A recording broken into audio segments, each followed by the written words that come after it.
Mike Gallagher. Every day, Mike visits with Mark Davis, morning host on 660 AM The Answer in Dallas. Here's today's M&M Experience. I've been in a spiritual mood, and I was getting ready for work today, and I thought, why am I thinking about spiritual, theological, faith-filled issues? You're about to go to Israel. I'm about to go to the Holy Land. And yeah. I told Joey as we're planning out the itinerary, and look, unfortunately, there's some precautions that you got to take. I mean, of course, we're going to have armed security with us. I don't know. I think it's relatively safe right now, but the peace deal is fragile. There's still, the potential for things to. But I told Joey, I've got one spot I want to go, and as many times as I've been. And we were trying to total it up the other day. I think this is like my 12th or maybe 13th or 14th visit. I'm told it never gets old. I've been precisely once in 2003, and it is wrapped around my heart so tightly to this day. So is there someplace, what have you not done? It changes you. Oh, I think I've been everywhere you can go, but I want to go back to the Garden of Gethsemane. For some reason, that place really does speak to me, and to just walk among those ancient olive trees and just take that all in. And look, good versus evil is as real today as it's ever been. It's as real as it was when Jesus walked the earth. I came across something that creeped me out yesterday, and now people are going to make fun of me probably for even saying this. I looked at the Zohran Mamdani Twitter site, his X page. Oh, the followers number. Did you see that? Did you see how many followers he's got? 666,000. All right. Well, Mark, what do you? And what's funny? And all I posted yesterday was, "Holy crap! Check out the numbers of followers he has." Gulp. And if the free bus is you can't be convinced that that's stupid, and if the rent freeze, you can't be convinced that it's just a horrible idea. Let's just throw some Mark of the Beast down, and maybe that will somehow turn this election. Let's just call him the Antichrist and get it over with. He's the Antichrist. We got to stop the beast. But no, it is true for the record. And if you notice some of the comments on my X account, and I hope you follow me at Gallagher Show. We have a lot of followers from yesterday because I took on our pal Hugh Hewitt and Sid Rosenberg out of New York, because they're all about go vote men, vote Cuomo. Curtis ought to step down. Anyway, if you follow me on X, you'll see some of the comments where I said, "Holy crap! Look at the number of followers he has." Yes. People thought I was remarking on how many followers he has. No, it's not how many followers he has, is what the number is. Right, exactly. Because honestly, for people that are as big a deal as he is, I mean, let's look at you and me. I mean, we got what we got, and we're very proud. But I would have thought that a communist Islamist New York mayoral candidate who's become the rock star of the moment, I'd think he'd have at least $1 million. But he doesn't. I thought he would have had at least a couple million.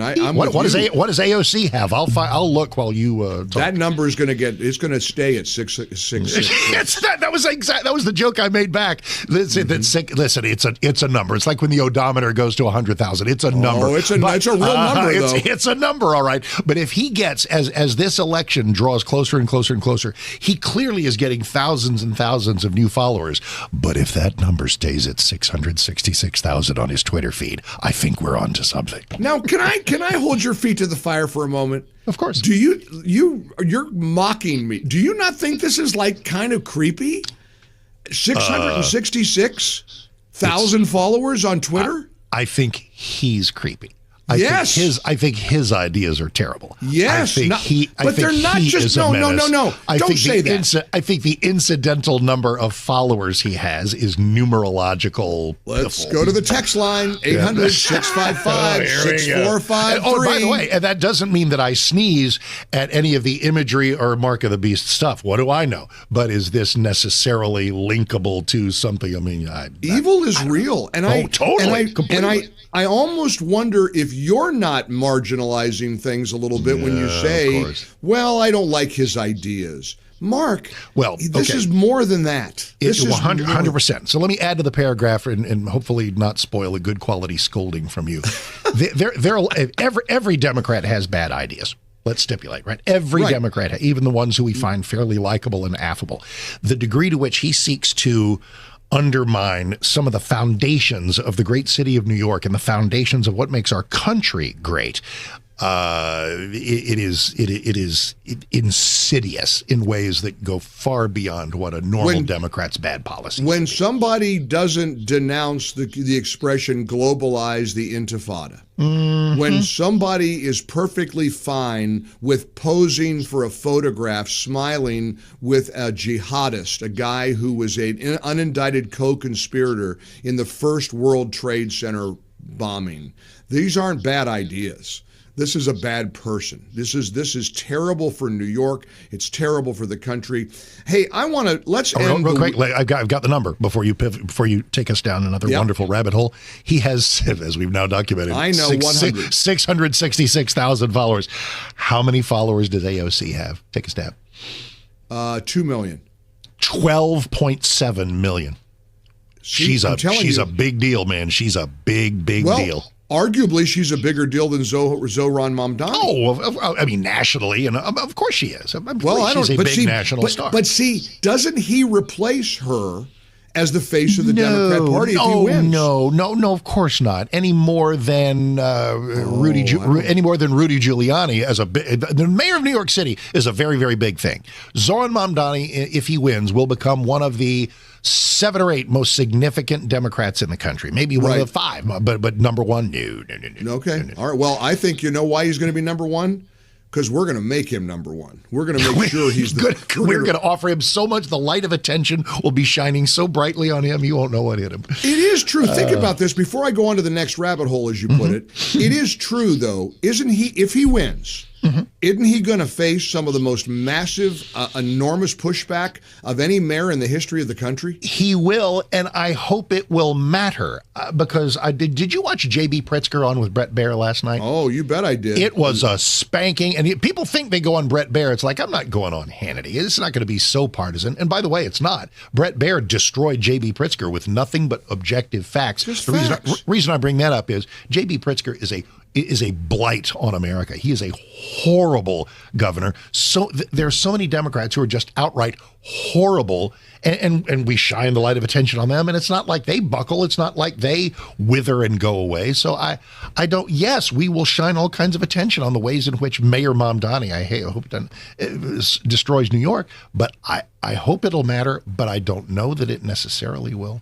Pritzker is clearly puffing up his considerable chest to run for president. This is a guy who's, I think, he has absolute national aspirations. I think you're right. He thinks, and what they're doing is they're trying to be Trump 2.0. They're trying to be the Democrat version of Trump. To call ICE officers Nazis. Yep. To say that they need to be arrested. Some of them, Lori Lightfoot, they're saying, let's start arresting them. Let's start impounding their cars. Look, I appreciate Pam Bondi last night. She announced on Fox her favorite go-to place to go. Pam Bondi again saying, look, we're going to get all of their records. You impede. These are law enforcement officers. You know what I think part of the problem is? We call them ICE agents. And I don't like that term, even though that might be technically correct. It's like super agent, 006. Secret agent, exactly. They're officers. They're law enforcement. If you're a cop in Grapevine, Texas, you have camaraderie with an ICE officer in New York City. Download the podcast and hear all of Mike and Mark's conversations at MikeOnline.com for the M&M experience.